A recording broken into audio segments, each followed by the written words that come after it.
Good morning dear students.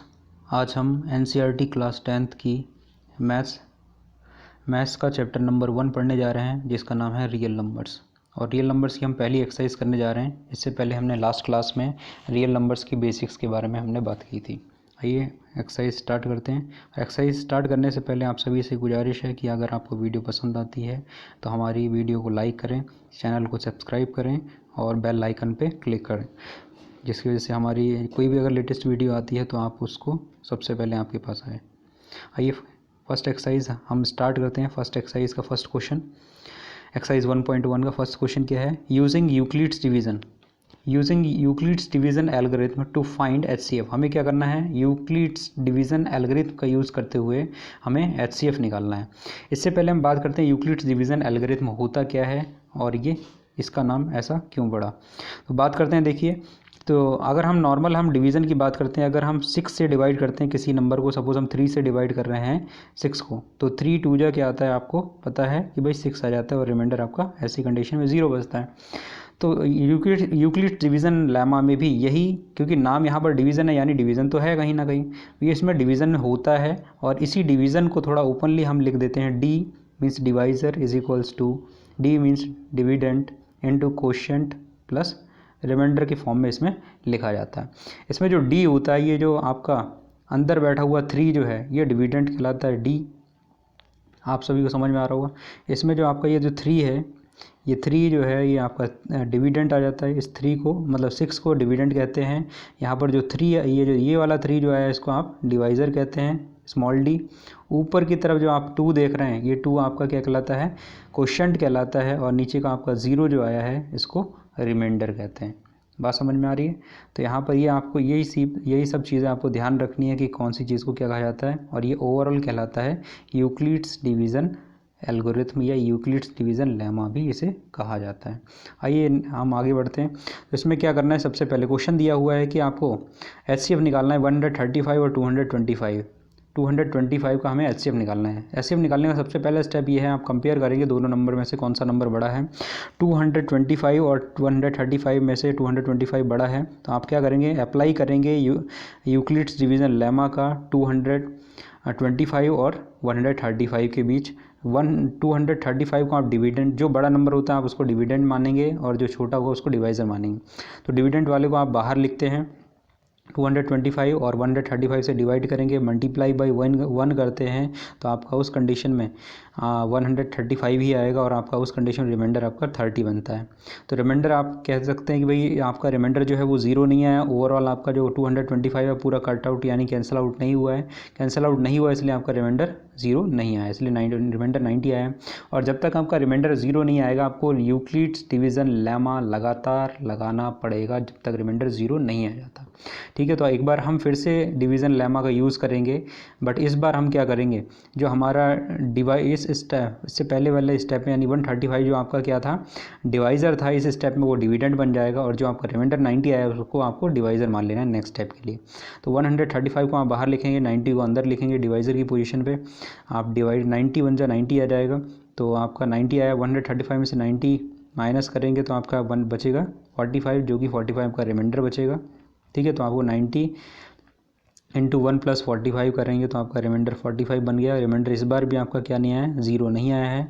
तो आपको क्या करना पड़ेगा? फिर से आप क्या करेंगे? अगले स्टेप में आप क्या करें? 90 को, जो आपका डिवाइज़र था, उसको आप डिविडेंड मान लेंगे और 45 को आप डिवाइज़र मान लेंगे। फिर से आप करेंगे, 90 को आपने बाहर रखा और 45 से आप क्या करेंगे? डिवाइड करेंगे। 45 2 आपको पता है 90 हो जाता है। इस कंडीशन में आपका रिमाइंडर जो है वो 0 आ जाएगा।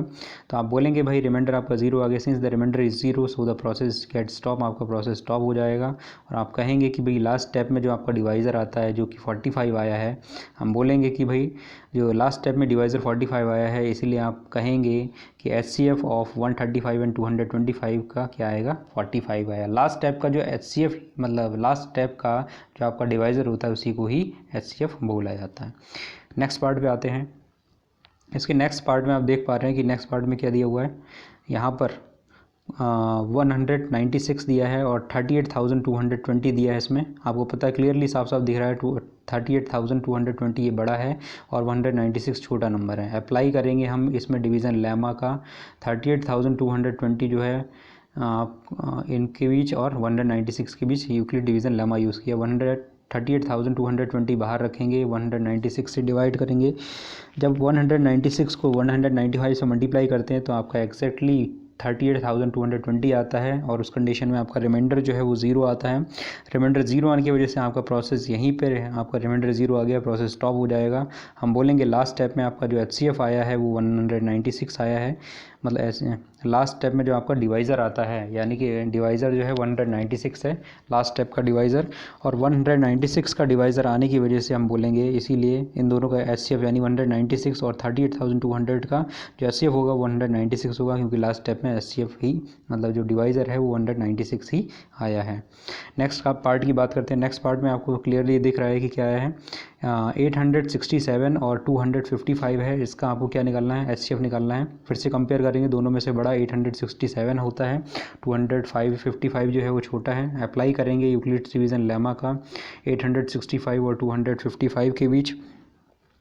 आपको बाहर लिखना है 865 बाहर लिखेंगे, 255 को अंदर लिखेंगे, मल्टीप्लाई बाई 3 करते हैं आप तो लगभग 867 के करीब आ जाता है, और आपका लगभग आपका रिमाइंडर जो बचेगा वो 102 बच जाता है। तो रिमाइंडर आपका लास्ट इस स्टेप में भी ज़ीरो नहीं आया, तो remainder is not equal to zero, इसलिए हम फिर से जो आपका डिवाइज़र था उसको आप डिविडेंड मान लेंगे, जो रिमाइंडर आया है वो उसको आप डिवाइज़र मान के सॉल्व करेंगे। यानी कि 255 जो है 255 को हम बाहर लिखेंगे, 102 से डिवाइड करेंगे, 102 से जब 102 को जब 2 से मल्टीप्लाई करते हैं 204 आता है, जो कि लगभग 255 के करीब है, बट नॉट इक्वल टू 255, इसलिए रिमाइंडर इसमें ज़ीरो नहीं आ सकता, 51 आएगा। रिमाइंडर ज़ीरो नहीं आया हम बोलेंगे, इसलिए एक स्टेप और बढ़ाएंगे, जो आपका डिवाइज़र है वो 102 उसको यहाँ पर डिविडेंड मान लेंगे अगले स्टेप के लिए, और रिमाइंडर 51 जो आया है, जो यहाँ पर रिमाइंडर आया है अगले स्टेप के लिए, यहाँ पर इसी को डिवाइज़र मान लेंगे। तो यहाँ पर फिर से एक बार हम कैंसिल आउट करेंगे तो 102 जो है बाहर आ जाएगा, 51 को हम डिवाइड करेंगे,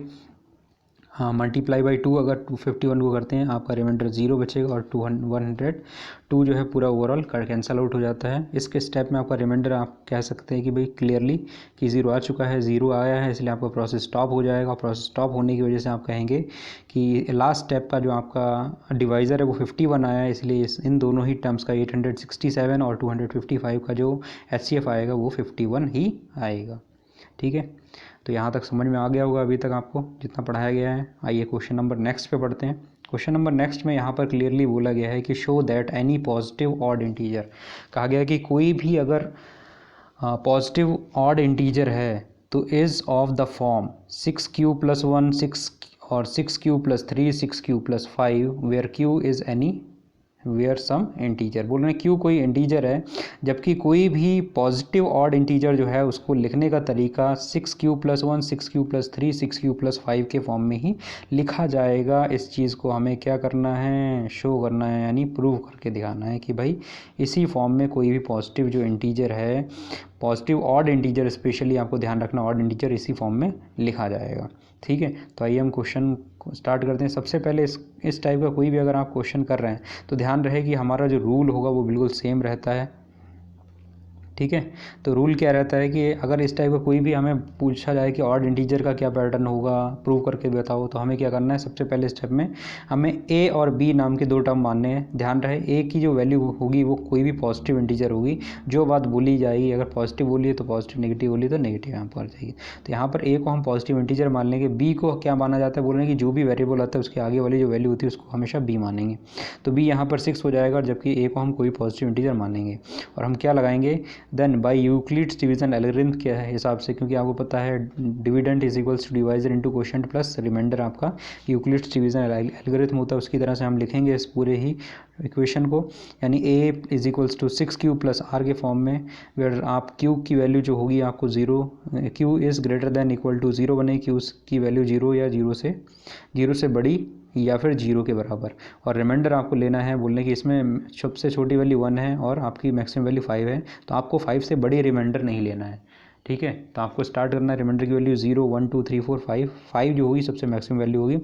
इसी को दूसरे वर्ड्स में अगर लिख देते हैं, बिकॉज क्योंकि जो आर की जो रिमाइंडर की जो वैल्यू है वो 0 से लेकर 6 के बीच लाई कर रही है, r is greater than equal to 0 and less than 6 आ रहा है।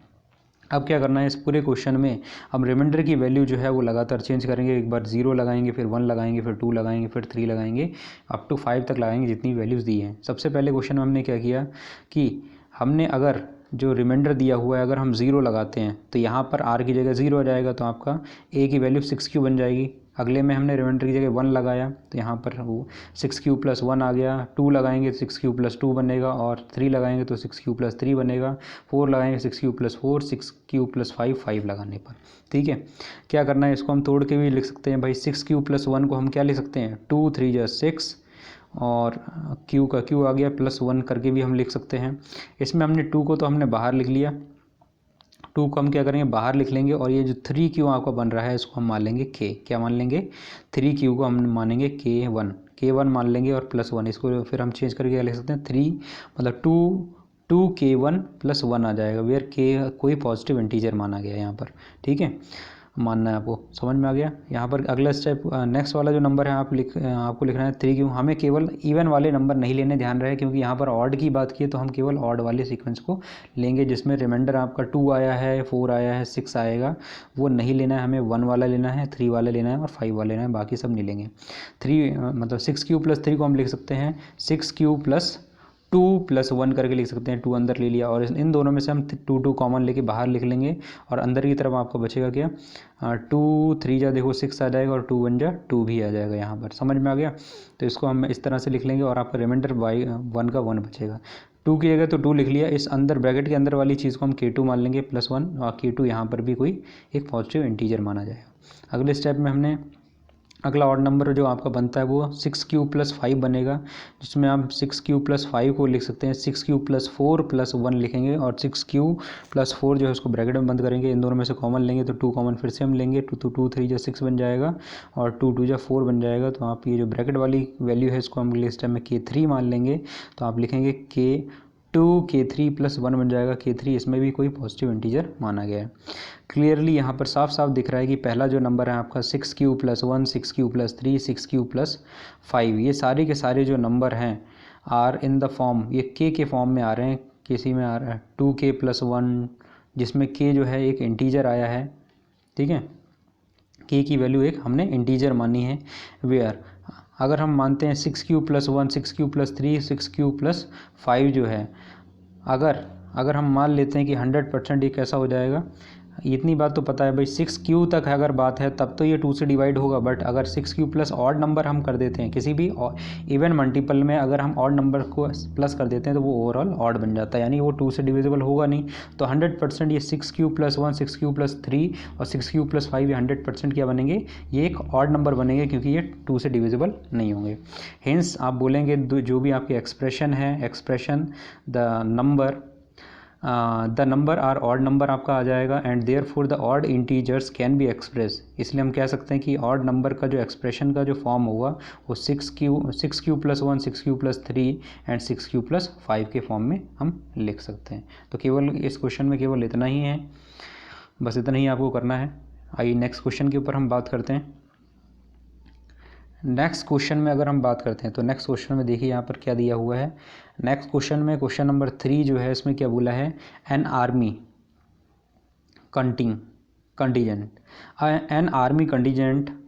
Contingent of 616 members is to march. बोल रहे हैं एक आर्मी के लोग हैं, और आर्मी वाले वो क्या कर रहे हैं, 616 मेंबर्स हैं उनके, और वो एक मार्च पास कर रहे हैं बिहाइंड एन आर्मी बैंड। एक आर्मी बैंड के पीछे 616 लोग हैं, और 32 मेंबर्स आर इन परेड। 32 लोग जो हैं वो 32 लोग जो हैं वो परेड में हैं। The 2 groups are to march in same number of columns. बोल रहे हैं कि 32 ग्रुप्स हैं, ठीक है, वो उनमें से भी बोले 32 ओवरऑल मेंबर्स हैं, और उसमें से 2 ग्रुप जो हैं are to march in same number of column. बोले कि 2 ग्रुप जो हैं ऐसे ग्रुप हैं जिनमें मार्च करते वक्त जो लोग हैं वो क्या कर रहे हैं, लगभग उसमें नंबर ऑफ कॉलम्स दोनों ही ग्रुप में सेम आ रहे हैं। What is the maximum number of columns, ये बोला गया है कि नंबर ऑफ कॉलम्स तो सेम है दोनों ही ग्रुप में, बट कितने कॉलम होंगे ये आपको बताना है भाई।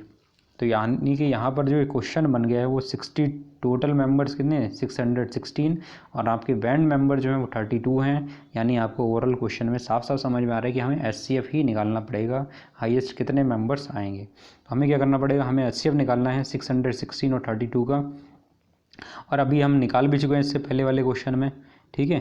तो वही काम यहाँ पर फिर से हमें रिपीट करना है। फर्स्ट क्वेश्चन में हमने ये किया था, HCF जो निकाला था सेम वही काम यहाँ पर रिपीट करना है। तो हम निकालेंगे HCF ऑफ 616 एंड 32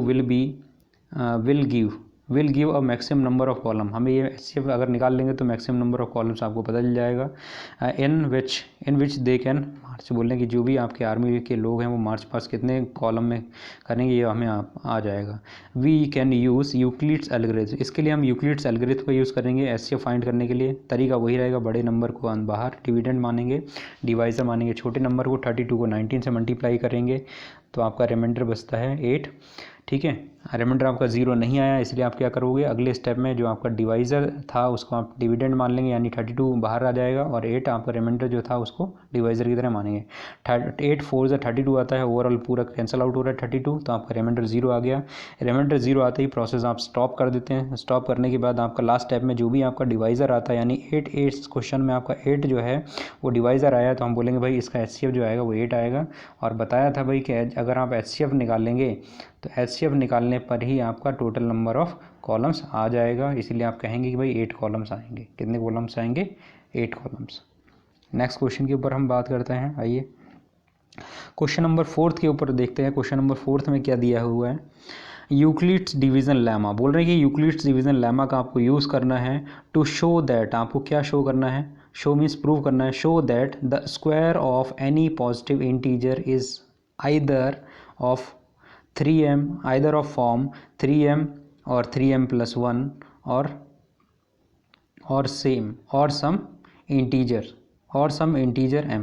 बोलने की कोई भी आपकी जो वैल्यू होगी किसकी, बोलने की आपको यूक्लिड्स डिवीज़न लेमा का यूज़ करते हुए आपको बताना है कि स्क्वायर ऑफ एनी पॉजिटिव, अगर हम किसी भी पॉजिटिव इंटीजर का अगर आप स्क्वायर करेंगे, सपोज 3 है, 3 का स्क्वायर करेंगे, या किसी भी पॉजिटिव इंटीजर का अगर आप स्क्वायर करेंगे तो वो या तो 3m के फॉर्म में आएगा या फिर 3m+1 के फॉर्म में आएगा, जिसमें m की वैल्यू कोई इंटीजर हो सकती है। यहाँ पर एक हिंट भी दिया है कि आपको लेट x की जो वैल्यू है आपको क्या मान लेना है, कोई पॉजिटिव इंटीजर मान लो। देन उसके बाद आपको क्या करना है, then it is of the form, तो 3q के फॉर्म में बन जाएगा, 3q 3q+1 3q+2 के फॉर्म में बन जाएगा। Now the square of each of these and show that they can written in the form of 3m और 3m+1 के फॉर्म में लिखा जाता है। तो ये तो आपका हिंट रहा। आइए क्वेश्चन करना कैसे, मैंने बताया था कि भाई अगर आपके पास अलजेब्रिक फॉर्म यानी कोई वेरिएबल अगर आ जाता है और आपसे प्रूव करने को बोला जाता है कि भाई प्रूव कीजिए कि भाई कोई पॉजिटिव इंटीजर ऐसा है, किसी का स्क्वायर किसी का क्यूब अगर ऐसे लिखा जाएगा, तो आपको करना क्या है, पहला स्टेप आपको सेम बताया था मैंने कि लेट क्यू जो है ए को आप क्या करेंगे, लेट ए किसी भी पॉजिटिव इंटीजर को मानेंगे और बी जो है हमेशा हम वेरिएबल के जस्ट आगे वाले नंबर को मानेंगे। जैसे यहाँ 3 था तो 3 माना है। यूक्लिड डिवीज़न लेमा का यूज़ करते हुए हम लिखेंगे a = 3q+r के फॉर्म में लिखेंगे। फॉर सम इंटीजर हम q की वैल्यू मानेंगे ग्रेटर देन इक्वल टू 0 से q की वैल्यू बड़ी या उसके बराबर रहेगी। और रिमाइंडर इस केसेस में देखो यहाँ 0 लगा है, यहाँ 1 लगा है, तो मैक्सिमम वैल्यू हम रिमाइंडर की जो वैल्यू लेंगे वो कहाँ तक ले लेंगे, देखो 0 1 2 तक आपने लेनी है। ध्यान रहेगी जितनी आपकी b की वैल्यू रहती है, सॉरी लास्ट क्वेश्चन थोड़ा हमने गलत बता दिया था, यहाँ 1 आपको दिख रहा है, ये नहीं देखना है। b की जितनी मैक्सिमम वैल्यू होगी b तक की आपकी मैक्सिमम वैल्यू को ही, मतलब b से जस्ट छोटी आपकी वैल्यू रिमाइंडर वैल्यू होनी चाहिए। अगर b 3 है तो आप कहाँ तक जा सकते हैं, 2 तक। b की वैल्यू अगर 5 दी है तो आपको कहाँ तक जाना है, रिमाइंडर की वैल्यू 4 तक लगानी है। यानी कि जो भी आपकी b की वैल्यू आएगी उससे जस्ट आपको एक कदम छोटी वैल्यू जो है रिमाइंडर तक ले जाएंगे। तो रिमाइंडर यहाँ पर b की वैल्यू 3 आई है, इसलिए आप 0 1 और 2 तक लेंगे, 3 नहीं लेना है, ध्यान रहे। तो आप अगर लैंग्वेज फॉर्म में इक्वेशन फॉर्म में लिखते हैं तो आप r की जो वैल्यू होगी वो क्या होगी, ग्रेटर देन इक्वल टू 0 आएगी एंड लेस देन 3 आ रही है। देयरफॉर हम यहाँ पर बात करते हैं a की वैल्यू, a को हम लिख सकते हैं 3q या 3q+1 लिखेंगे, 3q+2 2 लिखेंगे आर की वैल्यू जैसे आपने 0 लगाया तो आपने 0 आ जाएगा, यहाँ पर 1 लगाने पर 1 आ जाएगा और 2 लगाने पर 2 आ गया। यहाँ पर स्क्वायर की बात कर रहे हैं तो हम क्या करेंगे, आप जो भी आपके 3 नंबर्स आए हैं उनका स्क्वायर करके देखते हैं क्या आता है। तो ए का स्क्वायर करेंगे तो ए की वैल्यू कितनी है, 3a है, ठीक है, 3q है। तो ए की स्क्वायर करेंगे तो ए का भी क्यू स्क्वायर होगा, यहाँ पर 3q का भी स्क्वायर होगा, 3q का स्क्वायर होगा। वैसे ही आपने 3q + 1 लिया, इसका भी स्क्वायर करेंगे और 3q + 2 करेंगे तो इसका भी स्क्वायर होगा। तो भाई ए का स्क्वायर तो भाई 3q का स्क्वायर 3q का होल स्क्वायर ही रहेगा। यहाँ पर इस पूरे का हमने स्क्वायर करेंगे, 3q + 1 का होल स्क्वायर करेंगे तो ए का क्यूब यानी पहले का स्क्वायर करेंगे, 3q का स्क्वायर करेंगे, 3 3 9 और q का स्क्वायर q हो जाता है। फिर आपका फॉर्मूला होता है a + b का होल स्क्वायर का फॉर्मूला लग रहा है a² वो आ चुका है। फिर आएगा 2ab, 2 अगर लगाएंगे 2 फार्मूले में आता है, 2 3 यहाँ 6 आ गया और q × 1 खाली q का q आ गया, 1 का स्क्वायर करेंगे 1 का 1 आ गया। इधर भी a + b का होल स्क्वायर का फॉर्मूला है, a का स्क्वायर यानी 3q का स्क्वायर करेंगे, 3 3 9 q का स्क्वायर q आ गया। वैसे 2ab तो 2 एक मल्टीप्लाई करें 3 से, 2 3 6 और 6 को 2 से मल्टीप्लाई करो तो 12 आ जाएगा, तो 6 2 12 और q एक मल्टीप्लाई में आ ही रहा है तो q का q आ जाएगा। 2 का स्क्वायर करें 2 2 4 हो जाता है। यहाँ तक आपको समझ में आ गया होगा। इन सभी इक्वेशन से अगर हम चेक करते हैं तो इन सभी इक्वेशन में 3 3 कॉमन आ रहा है। क्या कॉमन आ रहा है, 3 3। किस तरह से आ रहा है, थोड़ा सा आपको दिमाग लगाते हुए कॉमन लेना है। बोले पहले वाले में से तो डायरेक्ट आपका 3 कॉमन आ रहा है, ठीक है। बनाना क्यों है 3, क्योंकि हमें जो पैटर्न है उसमें बोला है 3 आना है और आगे वाली जितनी वैल्यू है उसको m मान लेना है। क्या मान लेना है, m। बाकी जितनी फालतू वैल्यू आएगी उसको m मानना है और आगे वाली वैल्यू को 3 कॉमन जरूर लेना है। तो 3 हमने बाहर ले लिया, यानी ये पैटर्न का पहला वाला लेटर जो 3 लाना था हमें यहाँ पर वो 3 हम ले आए हैं 3। आगे जो भी 3 छोड़ के जितनी वैल्यू क्या बची, बोले 3 का स्क्वायर था तो एक 3 अंदर बचेगी और q का भी स्क्वायर है तो q भी q का स्क्वायर बचेगा पूरा पूरा। वैसे यहाँ पर हम ले लें तो 3 कॉमन कैसे आएगा भाई, पहले वाले 2 जो टर्म आ रहे हैं इन दोनों में से हम क्या करेंगे 3 को कॉमन ले लेंगे। तो 3 में से पहले के 2 टर्म में से कॉमन ले लिया, यानी 3 3 जा क्या गया 9, q का q हमारा आ गया q स्क्वायर का q स्क्वायर, 3 2 जा आता है 6, इसलिए आपने देखा 2 का 2 बचेगा यहाँ पर। तो इन पहले 2 टर्म में से हमने 3 कॉमन ले लिया, 1 अभी बचा ही है तो 1 का 1 बचेगा बाहर, ठीक है। फिर तीसरी वाली टर्म जो आ रही है इसमें से भी इन दोनों शुरुआत के 2 टर्म 2 और तीसरे टर्म को हमने लिखा क्या 3 + 1 करके लिखो। तो इसमें से अगर हम पूरा 3 + 1 करके लिखते हैं तो यहाँ पर 3 बनेगा, 3 का भी कॉमन आ जाएगा बाहर, तो 3 3 जा आपका 9 आ जाएगा, 3 4 जा ये 12 बन जाएगा और 3 1 जा 3 यहाँ पर आएगा 3 और +1 करके 4 बन जाएगा। समझ में आ गया यहाँ तक। अब मैंने बताया था कि भाई जो 3 है आगे जितने भी ये भी 3 आ रहा है, ये भी 3 आ रही है, जो 3 आपके 3 आ रहे हैं यहाँ पर और ये जो 3, ये 3 जो 3 आ रहे हैं इन 3 को हमने बाहर ले लेना है और बाकी ये वाली वैल्यू और ये वाली ब्रैकेट वाली वैल्यू को हम k1 मान लेंगे। पहले वाले को k1 मान लो, फिर इसे हम मान लेंगे k2 और इसे मान लेंगे क्या k3 मान लेंगे। समझ में आ गया। तो आप पहले वाली वैल्यू को क्या लिखेंगे 3k, ठीक है, इसको हम मानेंगे 3k + 1 मतलब 3k क्या आएगा 3k1 और 3 इसको मानेंगे 3k2 मान लेंगे, फिर +1 बचेगा यहाँ पर ध्यान रहे और यहाँ पर 3 तो 3 रहेगा और इसे k3 मानेंगे और ये +1 आएगा 3k3 + 1। तो यहाँ पर k जो है ये सारे के सारे पॉजिटिव इंटीजर मानेंगे, where k1 k2 k3 are some positive integer.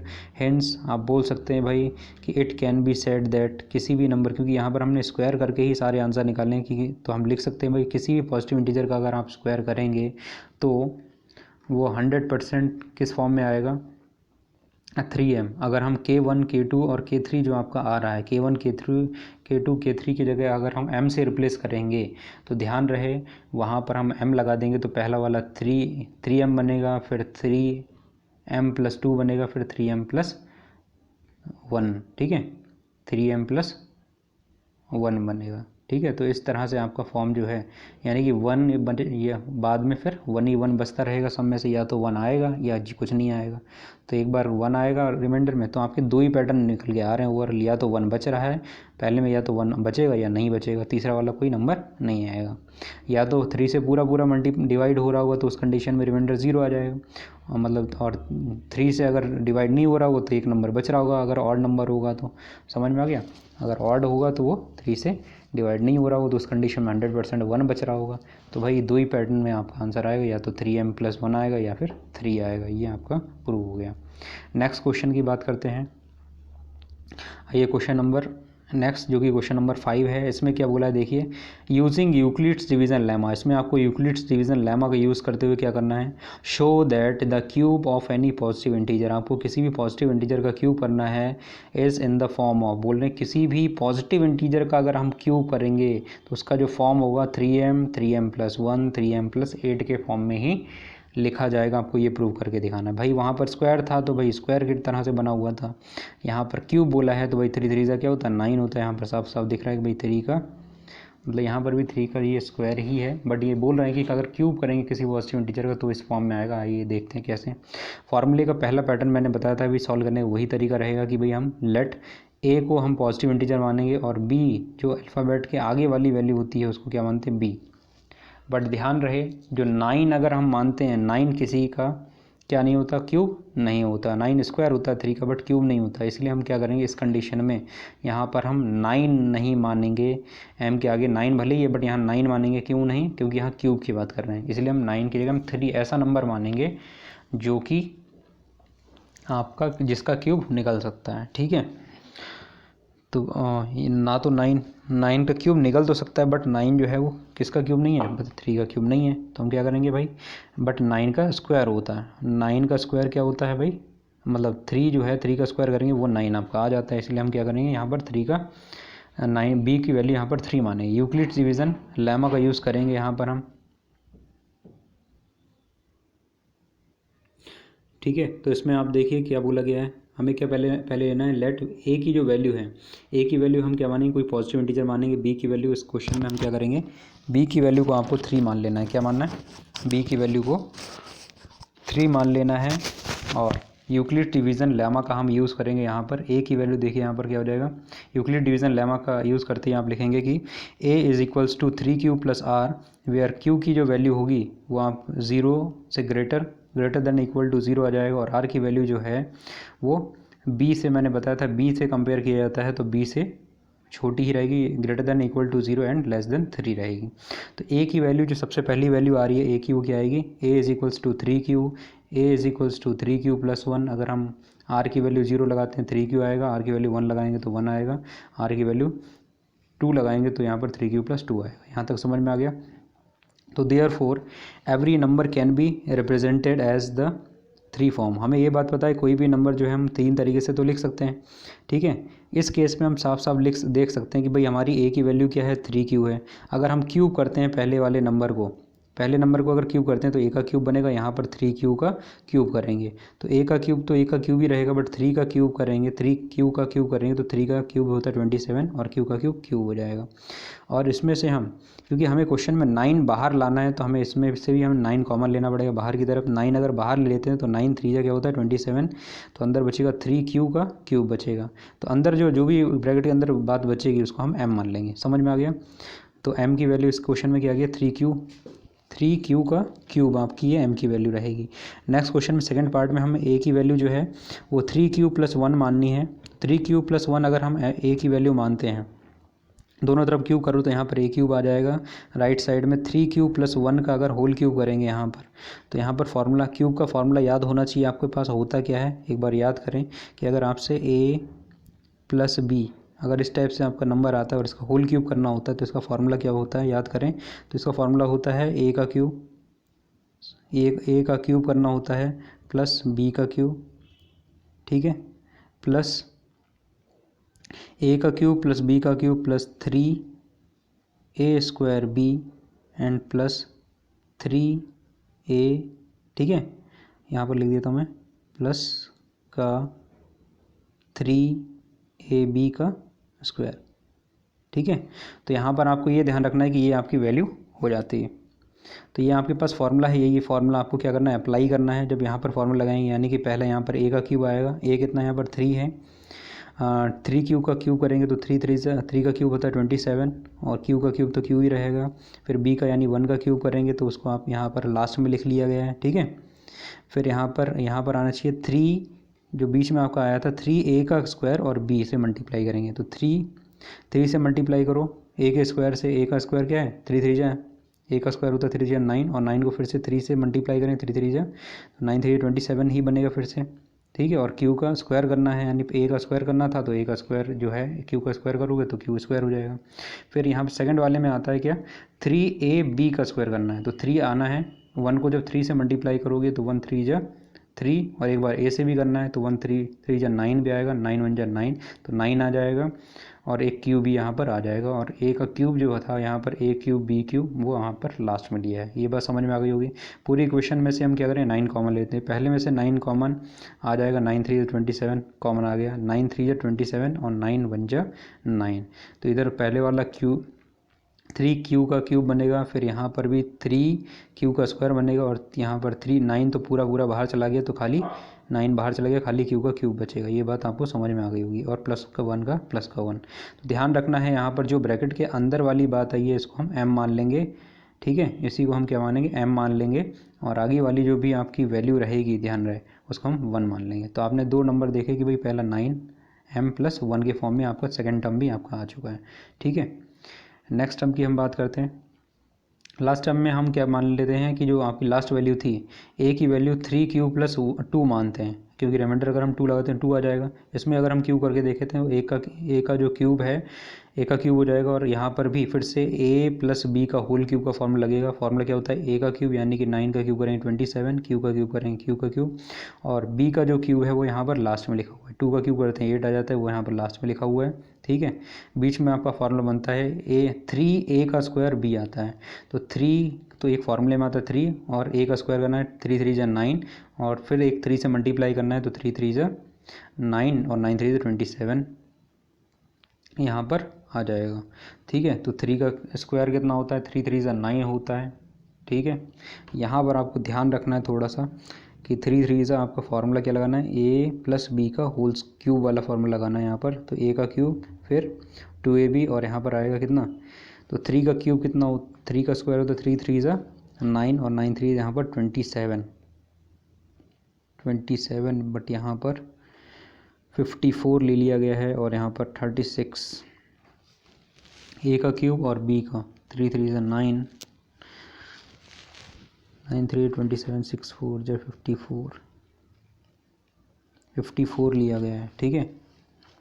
तो यहाँ पर वैल्यू यहाँ पर एक आपको समझनी है, यहाँ पर क्या है कि ये जो वैल्यू है यहाँ पर हम किस तरह से लिया जाएगा, ए का क्यूब प्लस बी का क्यूब, ठीक है, और यहाँ पर क्यूब के फॉर्म में लगेगा, तो 3 का स्क्वायर करते हैं तो 3 3 जा कितना आता है 9, और 9 3 जा कितना आ जाएगा भाई 27, और 27 को ध्यान रहे यहाँ पर 1 नहीं है, इसीलिए आपको थोड़ा कन्फ्यूज हो रही है, यहाँ 1 नहीं है, यहाँ 2 है। 27 आने के बाद भी 2 से भी तो मल्टीप्लाई करोगे, 27 2 जा कितना होता है 54, इसलिए यहाँ पर 54 आया, ठीक है। और यहाँ पर आता है आपका टर्म क्या, यहाँ पर आपका टर्म आता है कितना 3ab का स्क्वायर आता है, तो 3 की जगह तो आप 3 लिखेंगे यहाँ पर, इस वाले टर्म को कैसे लाएं, तो 3 की जगह 3, ए की जगह आपका जो वैल्यू आएगी वो 3 आएगी यहाँ पर 3, तो 3 3 जा कितना 9, और 9 2 जा 18, बट 9 यहाँ 2 का स्क्वायर भी तो करना है, 2 2 जा 4, तो 3 जा 9 और 4 9 जा 36 आता है, तो यहाँ पर 36 बन जाएगा। तो यहाँ 8 का 8 आ गया, हमको बताया था 2 का क्यूब आया। इनमें से पहले शुरुआत में से हम क्या करेंगे, 9 को कॉमन लेंगे, तो 9 3 जा 27 आता है, तो क्यू का क्यूब बचेगा, 9 6 जा 54 होता है, तो यहाँ पर क्यू स्क्वायर बचा, और 9 4 जा 36 होता है, तो यहाँ पर केवल क्यू बचा 4 के साथ, और प्लस का 8 आ गया।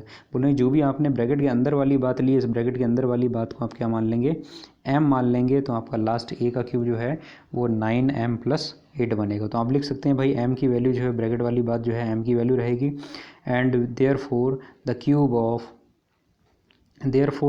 ऑफ आप बोल सकते हैं कि भाई जो भी वैल्यू आई है पॉजिटिव इंटीजर जो है वो 100%, क्योंकि आपने प्रूव करके भी दिखा दिया कि सॉल्व करने के बाद आपका इतना ही आ रहा है, तो 9m फिर 9m प्लस 1, और तीसरा टर्म आया था 9m प्लस 8 के फॉर्म में ही 100% आपकी जो वैल्यू रहेगी वो इसी फॉर्म में ही आएगी। इतनी बात पक्की है। तो इस फॉर्म में हमारी वैल्यू आएगी, इसलिए हम कह सकते हैं यहाँ तक हमारा क्वेश्चन ख़त्म होता है, ठीक है। आज के लिए इतना ही, अगली क्लास में नेक्स्ट एक्सरसाइज पढ़ेंगे, ठीक है। इसी बात पे अगर आपको वीडियो पसंद आई है तो आप सभी लाइक करें, ठीक है, हमारे चैनल को सब्सक्राइब करें, और थैंक यू फॉर वॉचिंग। अगली क्लास में मिलते हैं, take care and have a nice day.